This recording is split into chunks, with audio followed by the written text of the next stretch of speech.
Hello, humane marketers. Sarah Znakrocha here. Welcome to another episode of the Humane Marketing Podcast, a place to be for the generation of marketers who cares. This is the show where we talk about marketing your business in a way that feels good to you, is aligned with your values, and also resonates more with your conscious customers because it's not pushy, ethical, and also beautiful. So if you're a regular here, you know that I'm organizing the conversations around the 7 Ps of humane marketing. And if you're new here and this is your first time, welcome. I'm so excited you're here.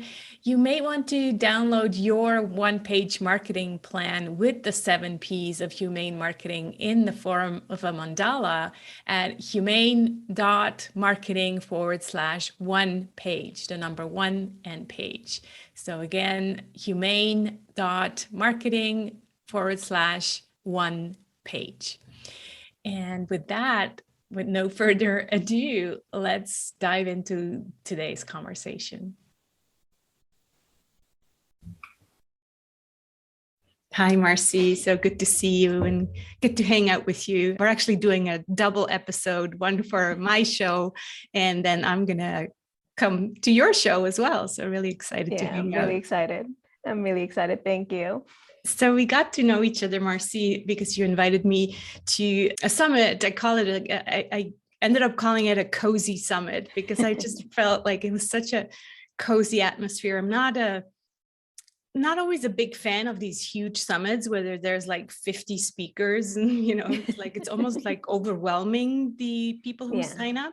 Sometimes they're good value, but anyway, I liked yours. It was very cozy and authentic because that was also the topic of this summit. So being authentic in business and visibility and all that. So we really connected on that authentic level. And I thought, well, I need to have you on my show, not to talk about authenticity, but what we really wanted to talk about is something that you presented to your summit subscribers about this idea of, and I have to read it because it's like, it was like a how do you call those tongue twister? Yeah, tongue twister, because it's from unconscious incompetence to unconscious competence.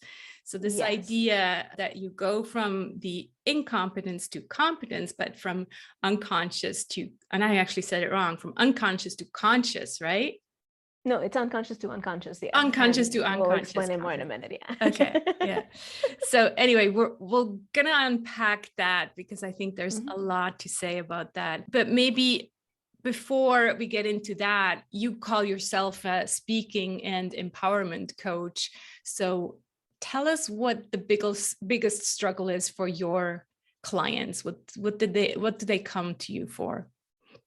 Most of my clients come to me because they have been trying to build a tribe or a movement around something that is just a passion of theirs, something that they truly believe would change the world for the better, but they can't seem to get traction on their message.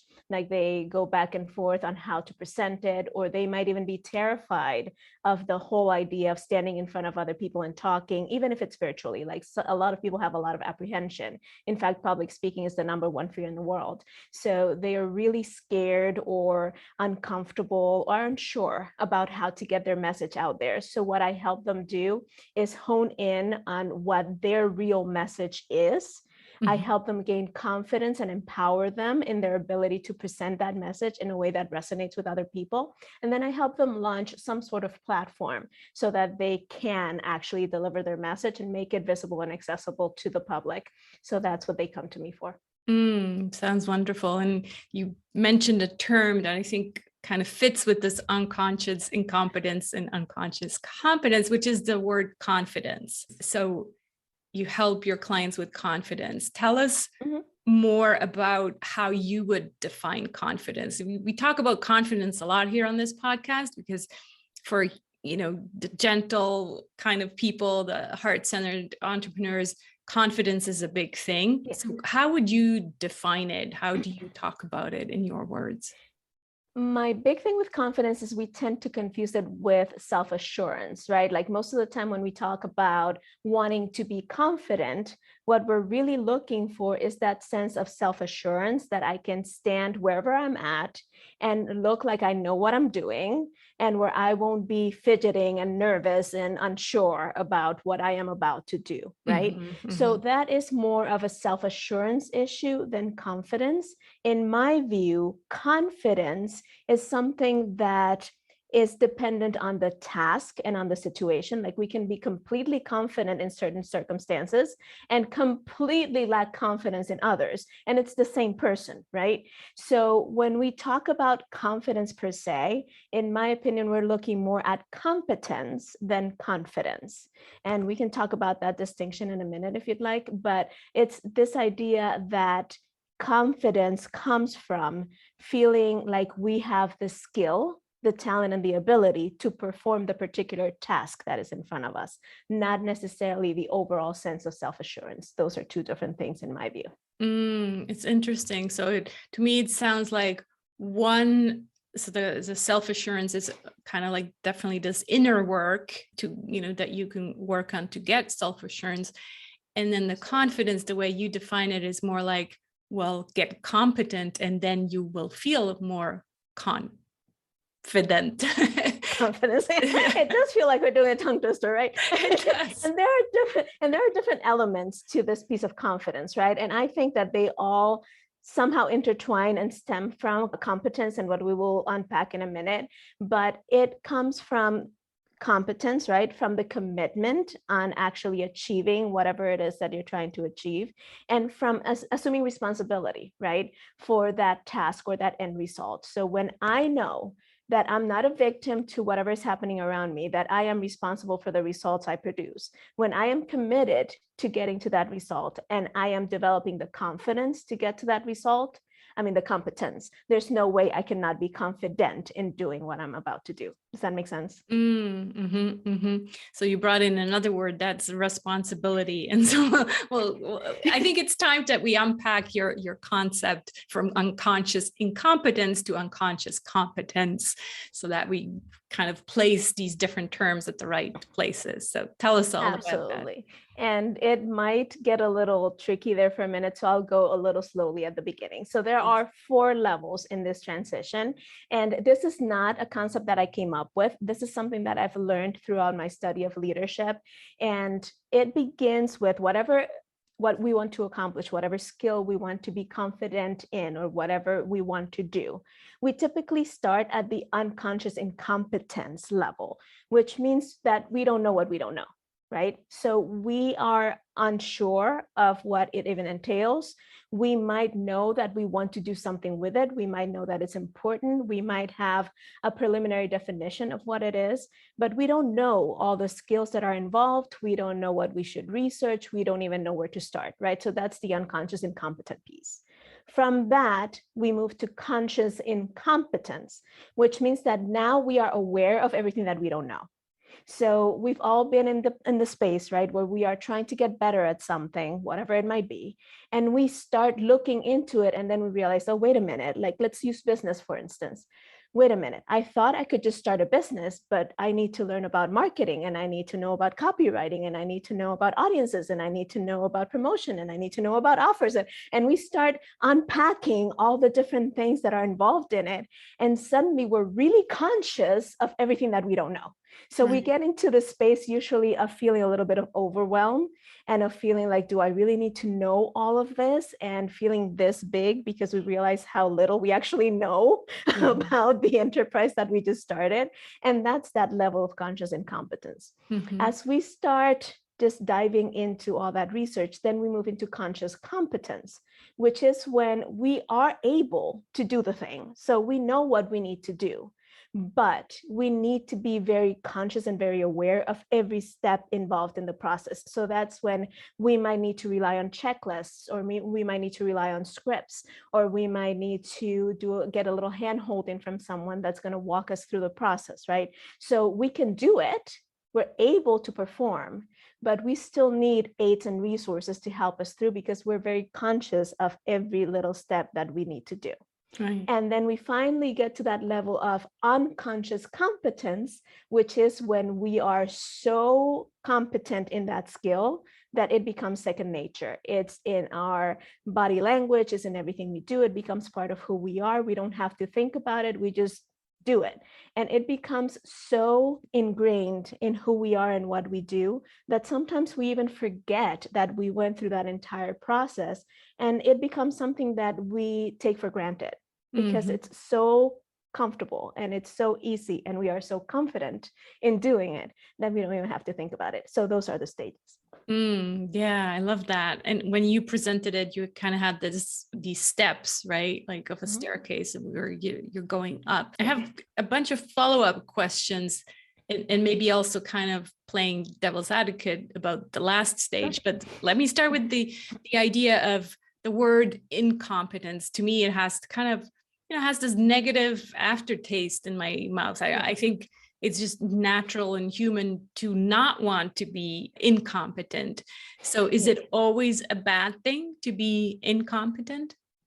Not even a little bit. And actually, there's this saying in my world, embrace the suck. I don't know if you've heard that before, but Mhm. embrace the fact that everybody starts sucking. And I hate that word, but I mean, it is what it is. We all start bad at whatever it is that we're doing, Something, right? yeah, yeah.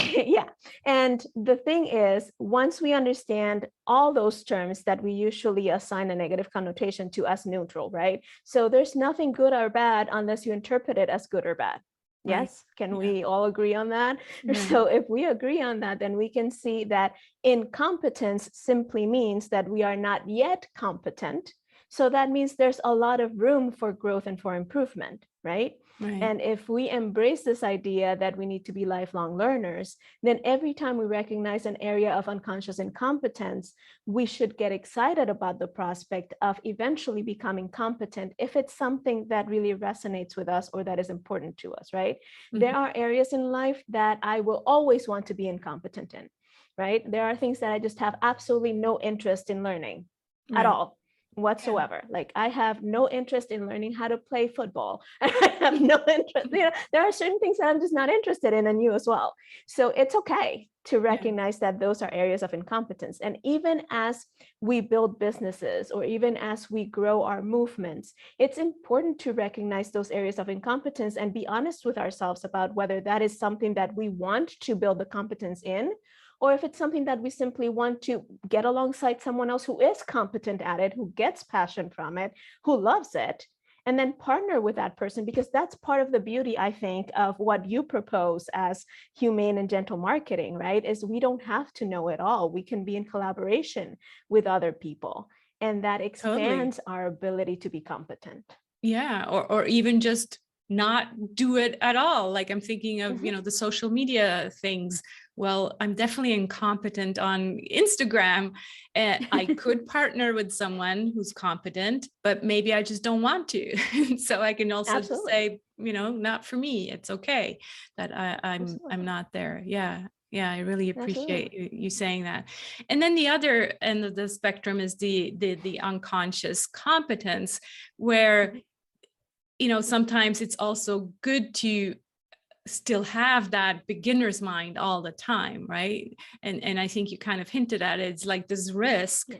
of feeling super competent and then maybe start lacking, is it like slacking a little bit and not doing the preparation you need to do, or just not expand your thinking and your learning.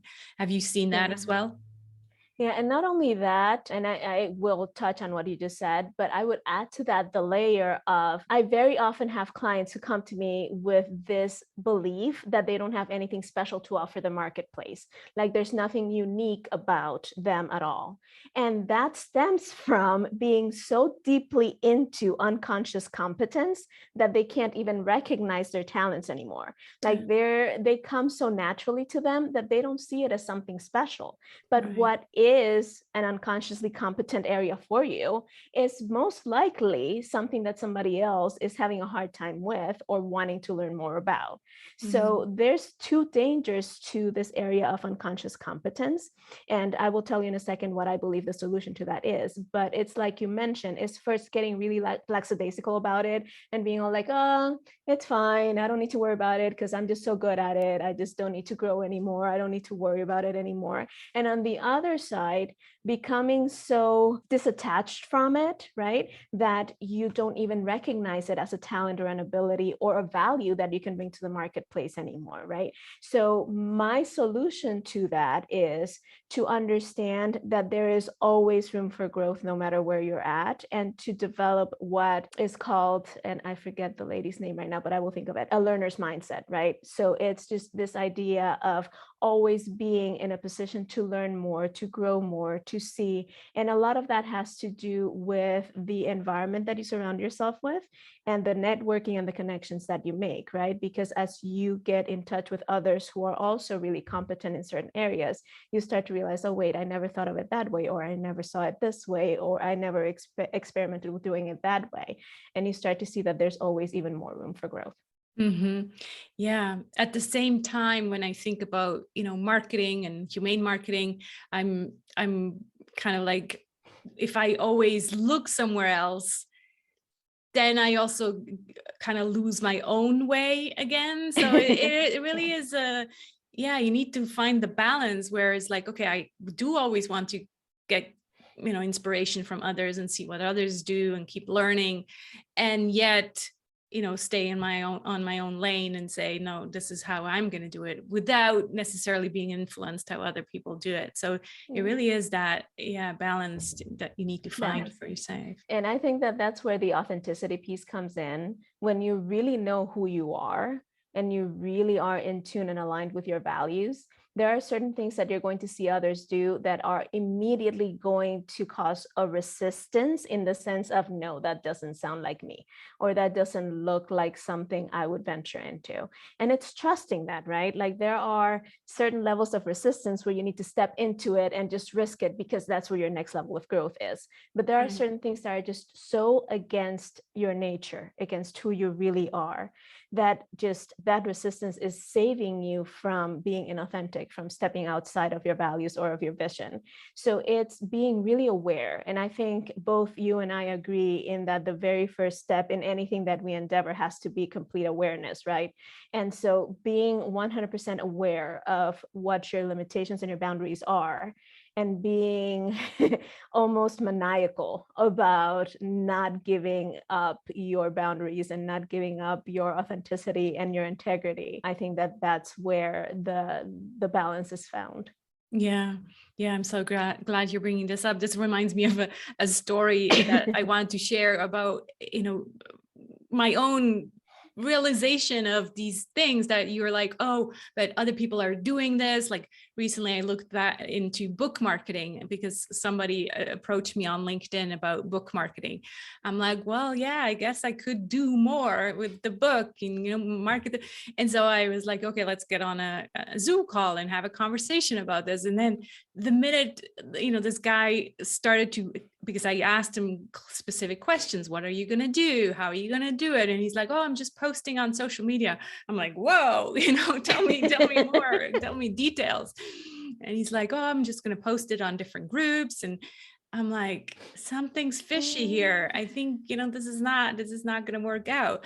But yet the ego was telling me, oh, this is going to be good. This is going to mean more readers. And then the, I guess the integrity kicked in and said, watch out, something is not right here. And so, it's interesting to, still expose yourselves to maybe opportunities and things of growth. And at the same time, realize, okay, this was not that thing that would work for me.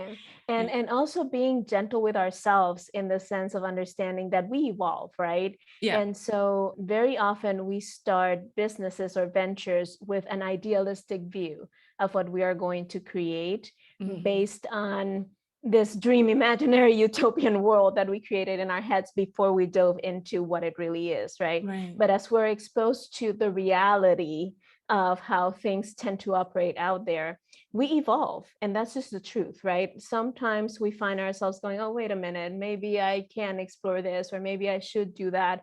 Or we see ourselves shift from one perspective to the next. And it's important to be gentle with ourselves and have grace with ourselves in understanding that if we are to move on this for the long term, then we are going to evolve and we are going to shift and we are going to change. So be open to listening, but also be honest with yourself as to whether this is too much of a compromise to your integrity or not, right? Like Yeah. you might not have been in a position right now to say yes to that, but maybe you'll think back on it and maybe not. Maybe you'll think back on it in a few months or a year and you'll be like, you know what? Now I'm willing to explore it a little bit more. And knowing that that's okay. So we Right. shift, we evolve, we change. And the only way we can know where we want to go and where we don't is by being open enough to examine what's out there and then seeing whether it resonates with us or not.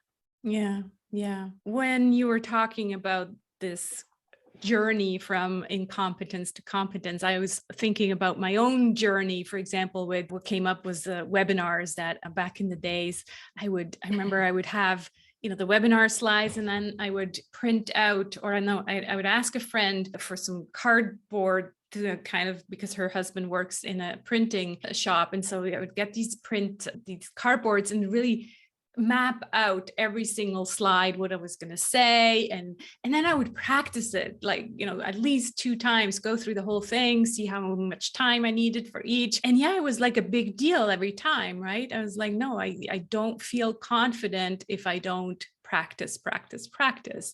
And that being said, I still do that with the podcast. I like to write a lot of things out, for the intro and outro, and like a lot of it is still in writing, because I think it gives me confidence, but it also just, that's how I process my thoughts. And so I'm curious if you have an example of something. Oh, and then I didn't share that now in the workshops that I'm giving, I just have bullet points maybe, and a bunch of things on the slide, but I do feel like I'm in that zone of unconscious competence where I don't need to have any script or anything. So I'm curious what it was for you, where you could really see that journey that you went from A to Z. For me, for me, it's more about the copy, because I am a literature major. Like that's what I studied in school. So I was taught a very formulaic framework for how to write. But that's a very different type of writing than copywriting. So every time I'm doing anything that relates to copy, I tend to still, to this day, second guess myself and read it and reread it a million times. And, so my process has been to find a sweet spot where I can write and trust myself that what I wrote is what needs to get out there, and just sending it before I have a chance to just second guess myself too much, right? And backtrack on it too much. So I've developed certain things that help me. Like, for example, if I'm writing copy for an email broadcast, I actually open my personal email and I open a new message on there and I type it like I'm typing a message to a friend on my email, because that puts my mind at ease that I'm not writing copy, I'm writing an email to a friend, and I'm just sharing all this information with a friend. And then I've gotten into the habit of just copy paste, maybe bold and highlight a couple of things, and just hit send before you have a chance to think too much about it, right? And that's usually what works, actually. When it comes to copy for my website and for landing pages and things like that, I've gotten in the habit of recording it, because I feel very confident in speaking. That is something that I have unconscious competence about. I can speak off the cuff about pretty much anything that's in my wheelhouse. And so when I want to present an idea on a landing page or a website or whatever it may be, or an ad, I record it. And then I go back over what I said, or I just transcribe it, fix it a little bit, and just post it and trust that what I said is what I meant to say. And so those are 2 areas in which I've really worked on figuring out how to get from unconscious incompetence to unconscious competence. And I still struggle a little bit with them because of my background. And it's just letting go a little bit of my prior training and just focusing on what I want to say. Yeah. So. Those are great tips. I love the idea of just writing it in Gmail or Yahoo or whatever, and then copying it over, because it really feels like, oh, I'm just writing this to a friend. So you don't get into that, oh, I, have to send out this professional sounding email, which then doesn't come over as being authentic. Yeah. Exactly. And Yeah. I actually got that idea from Amy Yamada, and she's a mentor and she's amazing. And we were talking about it once, how I was not getting the engagement from my email list that I was hoping for. And she said, well, walk me through your process. And I was like, well, I sit down and she's like, okay, that's the first issue right there. Let's think about how we can make this feel to you like you're just chatting with a friend, and then everything else will come together. And so she's the one that gave me that idea. So thank you, Amy. Wonderful. We kind of skipped over the responsibility term, so let's go back to that. How does that? So how does the responsibility and confidence, what do they have to do together?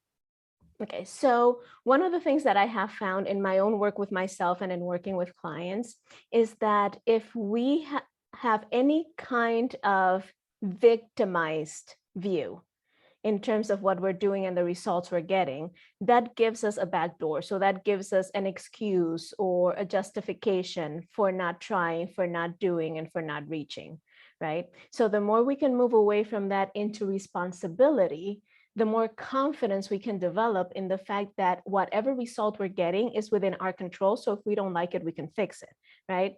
And there are two elements that fall into that element of responsibility. One is the accountability piece, which is knowing that I get to own my actions and the results of those actions, and I get to just take the consequences and or the rewards, right? So it's not up to anybody else. I'm not looking to blame anybody else. I'm not looking to justify anything.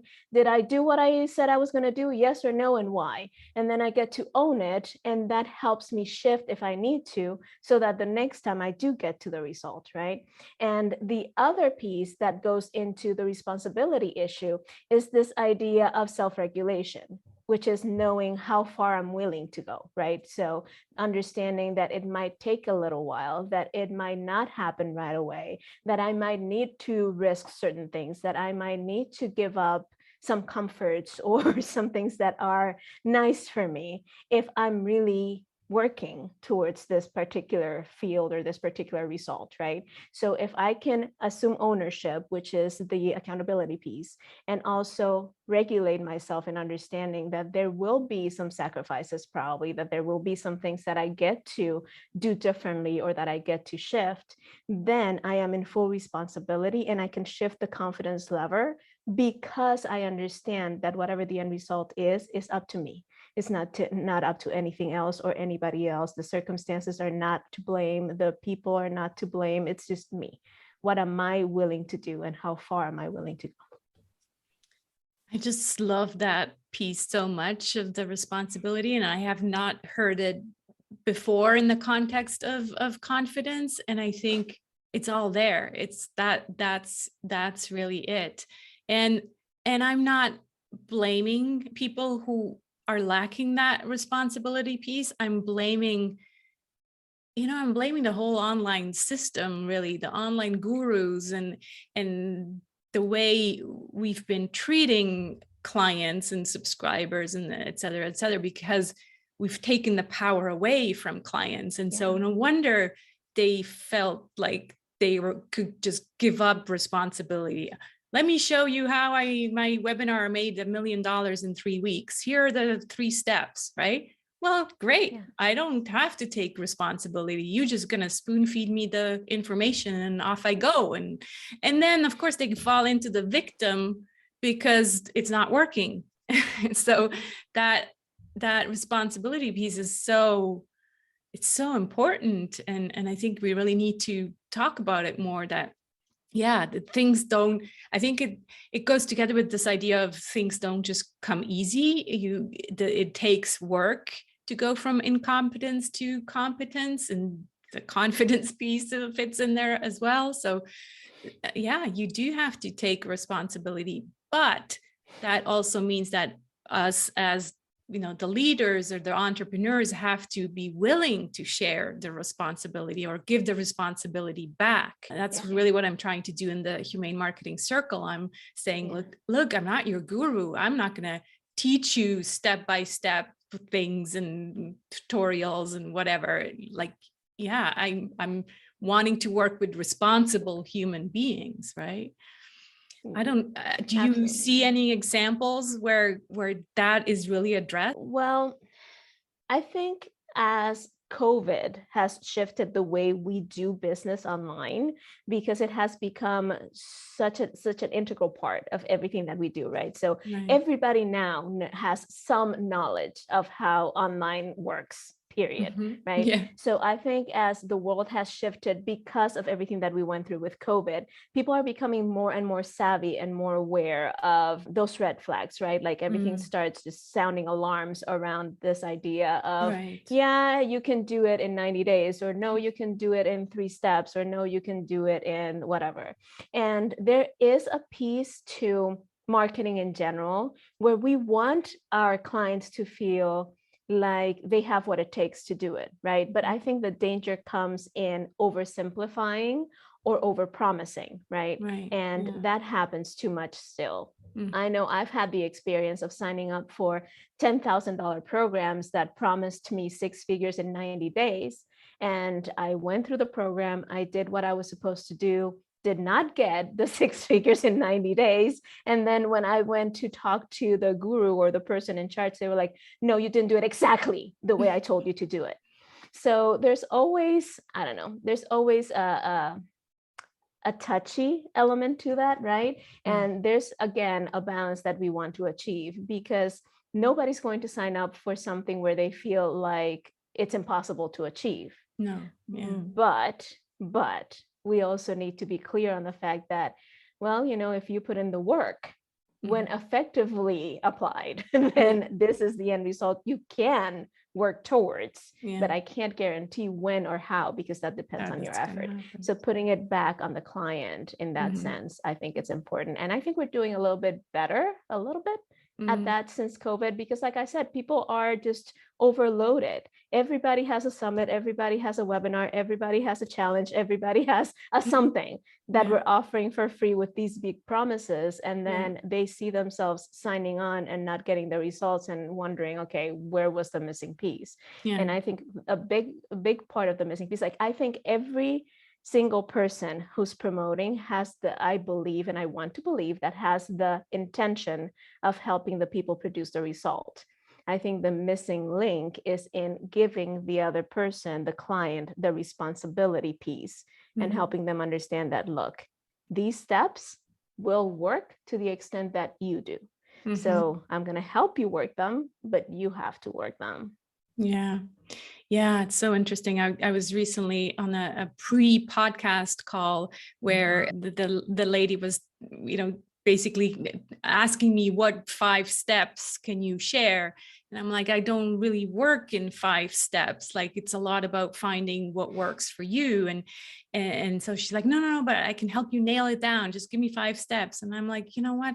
I think this is not going to work, because my audience or your audience is trained with these 5 steps, and they're not going to respond to what I'm ready to share. So I think it's it really, to me, it is about empowering the client and making sure that people understand these were all scams. It's the exception if you really do make a 6-figure business in 90 days, and then kind of coming down or back to the reality of things. But we kind of got off track, so let's go back to our, because we could talk about that stuff for hours, right? So kind of maybe to wrap up, what actionable first steps would you recommend for someone who is struggling with, this confidence piece? Where would they start? All right. So like I said before, I believe everything starts with clear awareness, like full and complete awareness. So the first actionable step I would suggest anybody is be 100% crystal clear on what the end result is that you're trying to produce, what it is that you want to get yourself and your clients to achieve, right? So once you know exactly where it is that you get to go, where it is that you want to end up, then you can kind of backwards plan, right? And figure out, okay, what do I need to do? But when you have the end result in mind and you're crystal clear on what that end result is, then you can start laying out, okay, what are these areas that I would need to touch on that I'm really not competent in, that I'm really not confident about, and where can I go to start building that conscious incompetence? Where can I go to start researching and looking for what I need to work on, what I get to improve upon, so that I eventually get to that confidence piece, right? If you're looking specifically at, for example, my clients who work on public speaking, I first and foremost is like, okay, what kind of platform do you want? Do you want to actually speak in front of live audiences? Is that your end goal? Because if that is your end goal, then we need to start working on your physiology right away. And that's something that a lot of people don't think about when they're thinking about public speaking. They think about message and how to structure their talk, and all that is part of it. But if that is your end result, we need to start with how you stand, how you breathe, how you position your body, so that you are more confident in front of that audience or look more self-assured, which is what they really are looking for. So again, it just depends on what your end result is, what it is that you're looking to achieve. And once you're crystal clear on that, then figuring out, okay, what things do I need to be competent in order to feel confident at that end result? Yeah, so good. And I would assume that not a lot of people think that way. And it's funny, we just recently at the dinner table, we looked up the 7 habits of highly effective people from Stephen Covey. And that is actually one of them, start with the end in mind. And so that's pretty much what you're saying here. It's like, well, look at what you want to achieve and then step by step work up your confidence level to get there. Yeah, absolutely. Yeah, this has been wonderful. Thank you so much for coming on to the Humane Marketing Podcast. Please do share with people where they can find out more about you and your work.